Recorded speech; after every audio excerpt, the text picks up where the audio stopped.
जय गिरिजापति दीन दयाला, सदा करत संतन प्रतिपाला। जय गिरिजापति दीन दयाला, सदा करत संतन प्रतिपाला। ब्रेक के बाद एक बार फिर से आप सभी का स्वागत है गुड लक टिप्स में। दर्शकों, आज हम सावन में शिव जी को प्रसन्न करने के कुछ उपाय जान रहे हैं। पंडित जी, शिव रुद्री के जो पाठ होते हैं उनका क्या विशेष महत्व होता है, वो जानना चाहेंगे हम आपसे। दोस्तों, श्रावण मास में भगवान शिव के रुद्र पाठ का विशेष महत्व होता है। तो आज मैं आपको बताता हूं कि शिव रुद्र के पाठ करने का फल क्या होता है। जब भी आप शिव रुद्रक करें तो सबसे पहले तो पूजा का संकल्प करें। उसके पश्चात में भगवान शिव को पंचामृत से स्नान कराएं, शिवलिंग को पंचामृत से स्नान कराएं और निष्ठापूर्वक यथाशक्ति पंचाक्षरी मंत्र ओम नमः शिवाय का जाप करें और सुयोग्य ब्राह्मणों के द्वारा शिव रुद्री का पाठ करवाएं और श्रवण करें उसका। ध्यान रखिए, शिव रुद्री के एक पाठ से बाल ग्रहों की शांति होती है, 3 पाठ करने से उपद्रवों की शांति होती है, 5 पाठ करें तो ग्रहों की शांति होती है और 7 पाठ करें तो भय की शांति होती है और 9 पाठ करें तो सभी प्रकार के कष्टों से मुक्ति मिलती है। वाजपेयी यज्ञ फल की प्राप्ति होती है और यदि 11 पाठ कर लें तो आप राजा का भी वशीकरण कर सकते हैं, अपने बॉस को भी अपने वश में कर सकते हैं। विविध प्रकार की विभूतियों की प्राप्ति होती है। तो इस प्रकार 11 पाठ करने से एक रुद्र का पाठ माना जाता है। 11 पाठ करेंगे तो एक रुद्र का पाठ।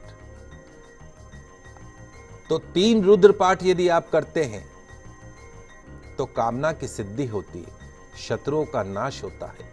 5 रुद्र पाठ करेंगे तो शत्रु और स्त्री का वशीकरण होता है और यदि 7 रुद्र पाठ करेंगे तो सुख की प्राप्ति होती है। 9 रुद्र पाठ से पुत्र की प्राप्ति होती, पौत्र की प्राप्ति होती, धन धान्य की प्राप्ति होती, समृद्धि की प्राप्ति होती है।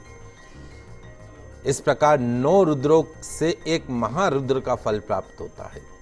9 रुद्र के पाठ यदि आपने किए तो एक महारुद्र का फल प्राप्त होता है, जिससे राज भय का नाश होता है, शत्रु का उच्चाटन होता है, धर्म अर्थ काम और मोक्ष की सिद्धि होती है, अकाल मृत्यु से रक्षा होती है, आरोग्य यश और श्री की प्राप्ति होती है।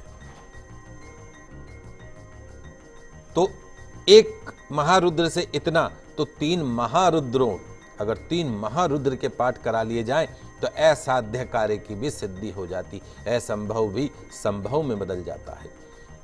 5 महारुद्रों के पाठ से राज्य की कामना पूरी हो जाती है और 7 महारुद्र के पाठ कर लें तो सप्तलोक की सिद्धि प्राप्ति हो जाती है और यदि आप 9 महारुद्र का पाठ कर लें तो पुनर्जन्म से निवृत्ति हो जाती है। ग्रह दोष की शांति, ज्वर, अतिसार, पित्त, वात, कफ, ऐसे जो रोग हैं उनसे मुक्ति मिलती है। कैंसर, डायबिटीज जैसी बीमारियों से मुक्ति मिल जाती, सभी प्रकार की सिद्धि और आरोग्य की प्राप्ति होती है।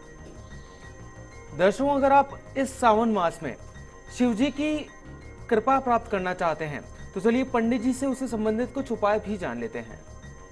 आइए जानते हैं सावन मास में कैसे पाए भोलेनाथ की कृपा। फटाफट सुनते जाइएगा, लिखते जाइएगा। पंचामृत, दूध, दही, घी, शक्कर और शहद चढ़ाने के लिए विशेष मंत्र ओम नमः शिवाय, पयम स्नान समर्पयामी। ऐसा करते हुए भगवान शिव की पूजा कीजिए, सामग्रियों का चढ़ावा चढ़ाइए। शिवलिंग के दक्षिण दिशा की ओर बैठकर यानी उत्तर दिशा की ओर मुख करके पूजा करनी चाहिए। अभिषेक करना चाहिए, शीघ्र फल मिलता है। विवाह में अड़चन दूर करने के लिए रोज शिवलिंग पर केसर मिला हुआ दूध चढ़ाएं, सुयोग्य जीवन साथी प्राप्त होगा।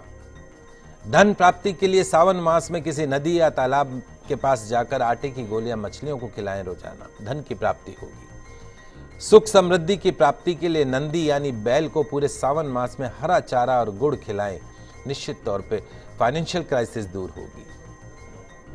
अन्न की कमी को दूर करने के लिए सावन मास में गरीबों को भोजन कराएं। मनोवांछित मनोकामनाओं को पूर्ण करने के लिए 21 बिल पत्रों पर चंदन से ओम नमः शिवाय लिखकर शिवलिंग पर चढ़ाएं। एक मुखी रुद्राक्ष धारण करें। शनि दोष से यदि पीड़ित है तो महामृत्युंजय मंत्र का पाठ बहुत असरदार होता है। रुद्र अवतार हनुमान जी की उपासना करें। 7 तरह के अनाज का दान भी करना शनि की कृपा का श्रेष्ठ उपाय है। शिव मंत्रों का पाठ भी शनि पीड़ा से रक्षा करता है। ओम काल कालाय नमः, ओम नील लोहिताय नमः, इस मंत्र का जाप करें। केले या गाय के दूध से बनी मिठाई का भोग अर्पण करके धूप व घी का दीपक जलाएं। उसके बाद शिव मंत्र का स्मरण करें। शिव पूजा मंत्र स्मरण के पश्चात आरती करें। शनिवार को श्री हनुमान जी के चरणों में जाकर काली उड़द चलाएं। बाल कृष्ण को केसर चंदन लगाकर माखन मिश्री का भोग अर्पण करें और शनि की प्रसन्नता की कामना करें। ध्यान रखिए, बिलपत्र कब नहीं तोड़ना चाहिए। चतुर्थी तिथि हो, अष्टमी, नवमी, चतुर्दशी, अमावस्या, संक्रांति, सोमवार यदि हो, उस दिन नए बिलपत्रों की जगह उस दिन पुराने बिलपत्रों को जल से पवित्र करके शिवलिंग पर चढ़ा सकते हैं। लक्ष्मी प्राप्ति के लिए पंचोपचार पूजा में चंदन अक्षत के बाद 3 पत्ती वाले 11, 21, 51 श्रद्धा अनुसार ज्यादा से ज्यादा बिलपत्र शिवलिंग पर चढ़ाएं। शिव मंत्र जप करके स्तुति करके शिव आरती करें। खुशहाल, धनी और सेहतमंद रहने की कामना करें। तो दर्शकों, हम उम्मीद करते हैं कि हमारा कार्यक्रम आज आपको काफी पसंद आया होगा। पंडित जी हमारे स्टूडियो में आने के लिए और दर्शकों को इतना कुछ बताने के लिए, सावन से जुड़ी हुई शिव जी की जो पूजा होती है उसके बारे में इतनी महत्वपूर्ण जानकारी देने के लिए आपका बहुत बहुत शुक्रिया। आप सभी को सावन मास की बहुत बहुत शुभकामनाएं। भगवान शिव का आशीर्वाद आपके ऊपर हमेशा बना रहे, यही शुभकामना। जय श्री कृष्णा, जय माता की, जय श्री हरि, जय शिव बोले। तो दर्शकों, अगर आपकी भी कोई समस्या है जिसका आप समाधान जानना चाहते हैं हमसे, तो आप भी हमें कॉल कर सकते हैं। आप हमें ईमेल भी कर सकते हैं। हमारा ईमेल आईडी है goodlucktips@firstindianews.com। आपसे फिर मिलेंगे, तब तक के लिए दीजिए हमें इजाजत। खुश रहिए, अपना ख्याल रखिए। नमस्कार।